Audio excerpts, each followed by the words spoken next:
Hello friends, welcome back to our SEMT YouTube channel. You all are knowing that we are going to have a board test on 27th, right? That is going to be conducted by government. So we are revising the chapters which has been taught. We will do quick revision because it has been revised many times. But then also we should revise it so that it can come up in mind. Let's start with the chapter 1, that is reproduction in organism. We will do a quick revision of the chapter number 1. Let's say reproduction, right? When we talk about the reproduction, you are familiar what it is. It is the process by which an organism gives rise to the young ones which are similar to itself. So we will write down first of all the definition of reproduction: process in which organism give rise to young one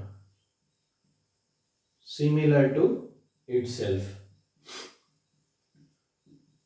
right? It is very essential. You are already knowing why it is essential. The function of reproduction is continuity of species, right? It maintains continuity of species. So this is a very essential process. Now organism passes through many stages, right? And they are collectively said to be lifespan. The period from birth to the natural death is referred as lifespan. In this entire lifespan, organism passes through first the juvenile phase or vegetative phase, then reproductive phase, then senescence, and then death. So this is the thing. Now lifespan of each and every organism is different. Even the sizes are same. We have also seen the examples of it, right? Okay. So that is a topic about the lifespan. Now talking about the reproduction. Reproduction is very essential for continuity of species. So first, they are categorized mainly into two parts, right? First one is asexual reproduction, right? Now what is asexual reproduction?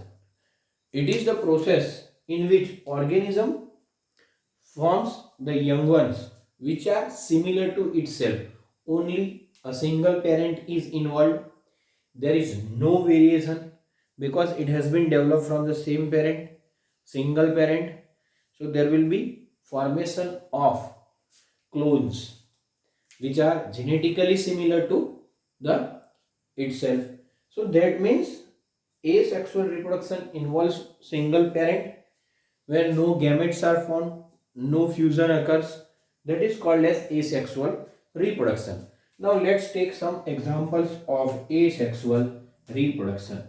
So the first example is of spore formation, right? First example is spore formation. You are already knowing what are spores. They are unicellular microscopic structure having nucleus and cytoplasm. These are spores. Spores are formed when they find a favorable environment, they germinate. So for this example is mold, a type of fungi, right? So first one is spore formation.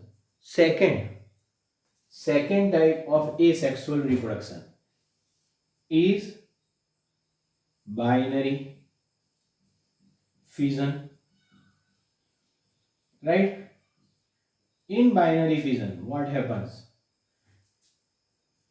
In binary fission, organism divides to form two daughter cells, right? Where there is a sequence when first nucleus divides and then later on cytoplasm. So in this case, we can say mother cell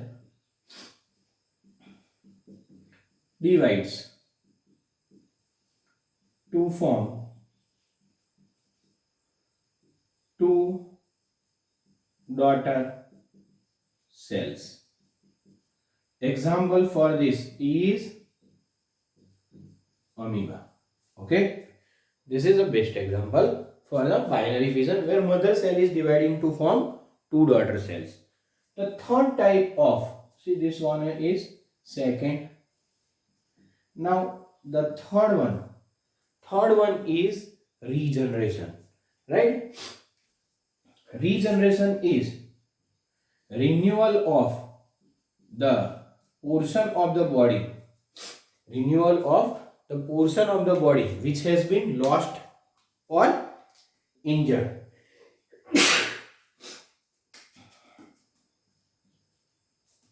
Okay, so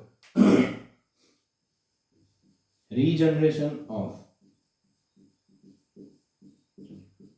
portion of body which is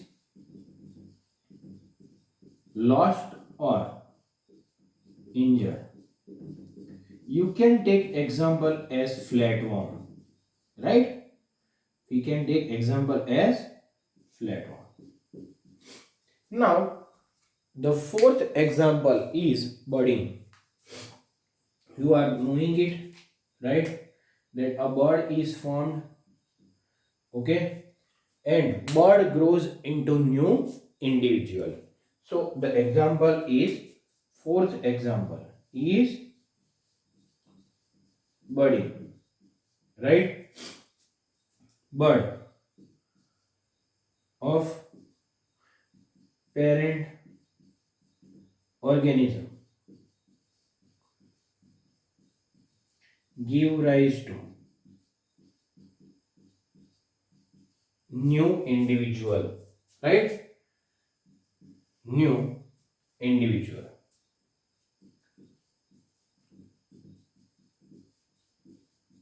Example is yeast, that is a unicellular fungus. That budding is also referred as torulation. I have already taught you in the class, right?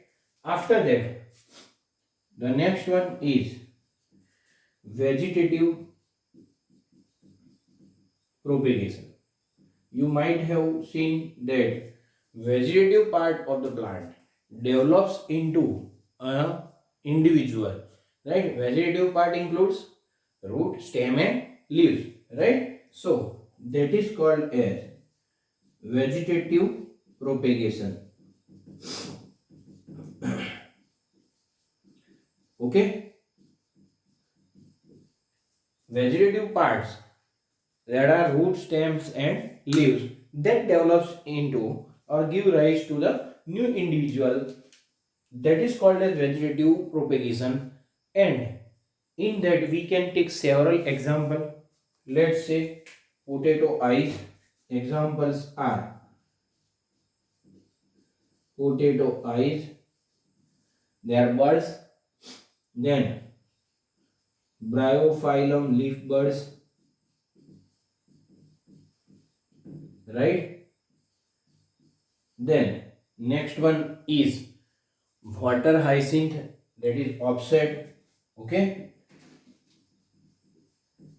Water hyacinth, that is offset. Then rhizome, right, in ginger.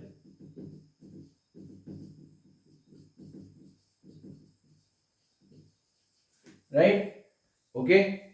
Then agave, we can take agave as an example of the bulbil, right? So this are, we are not writing over here, but you must remember agave is also an example. This is the fifth one, and the last one is internal buds that are gemmules, right? They are internal buds called as gemmules in sponge, right? So these are 6 types of asexual reproduction. First one was spore formation, second one was binary fission, third one was regeneration, fourth one is budding, fifth one is vegetative propagation, and the sixth one is gemmule, right? So these are 6 types of asexual reproduction. Now we will discuss about the sexual reproduction. Sexual reproduction generally involves 2 parents, but it is not so in all the cases. But in sexual reproduction, there is a compulsion, that is fusion of 2 gametes. And the fusion of 2 gametes results in fertilization. So in this case, when 2 gametes are involved, it undergoes meiosis, right? So there will be variation, right? So offsprings are not genetically identical to the parents. That is the main thing in sexual reproduction. And due to this reason, the evolution has occurred, right? So let's say sexual reproduction. Okay, in this case, let's say sexual reproduction involves 3 processes. See, in this mainly generally 2 parents are involved, but it is not so in all cases, right? Okay, now see, first there are 3 processes. These are pre fertilization events. Then second one is fertilization events,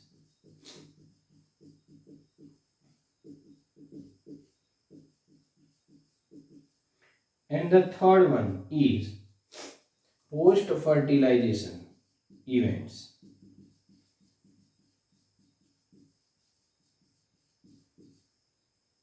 right?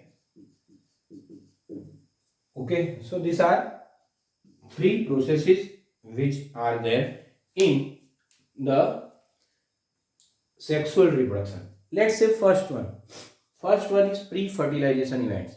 In this pre-fertilization events, first of all the gamete is formed. Okay, so it involves the formation of gametes. Formation of gametes is referred as gametogenesis. Formation of gametes is called as gametogenesis, right? After that, gametes are formed by the process of gametogenesis that I have already taught about.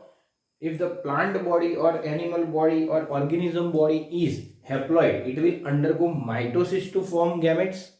When it is diploid, it will undergo meiosis to form the gametes. So this is first process.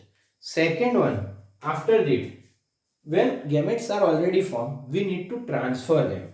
Generally, what happens? Male gamete travel towards the female gamete, right? So generally, male gamete is motile. But in certain cases, there has been observed that gametes require medium to transport. So, like algae, bryophyte, pteridophyte requires water. In case of plants, pollen tube carries the male gametes. So, second one is gamete transfer. Okay, second process is gamete transfer. Now, when these gametes ultimately reach towards the female gamete, they fuses with one another. So that is called as fertilization. Now, fertilization can take place within the body or outside the body. So fertilization has been categorized into 2. Fertilization has been categorized into 2. That is internal fertilization, when the fusion of gametes occurs inside the body. Let's say human being, where male gamete fuses with the female gamete in the ampullary region of fallopian tube. So that fusion is occurring inside the female's body. But if fusion occurs outside the body, like in frog, amphibians, right? That fusion takes place in the water. So that type of fertilization is referred as external fertilization. They are mainly categorized into two, right? External fertilization. After fertilization, when there is a fusion of two gametes, that is referred as syngamy. First cell which is formed is referred as zygote, right? First cell, which is a vital link for continuity of species, right? Zygote is the vital link for the continuity of species. After that, it undergoes embryogenesis. Now, development of embryo can occur within the body or outside the body.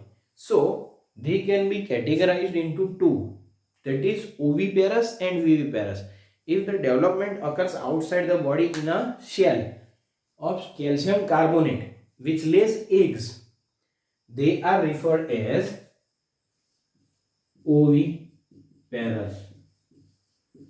And those which gives birth to the young one, where development occurs inside the body, are referred as viviparous. So organisms are categorized into two, oviparous and viviparous. So this is the complete revision of chapter number 1. I hope you have easily able to revise it. Thank you.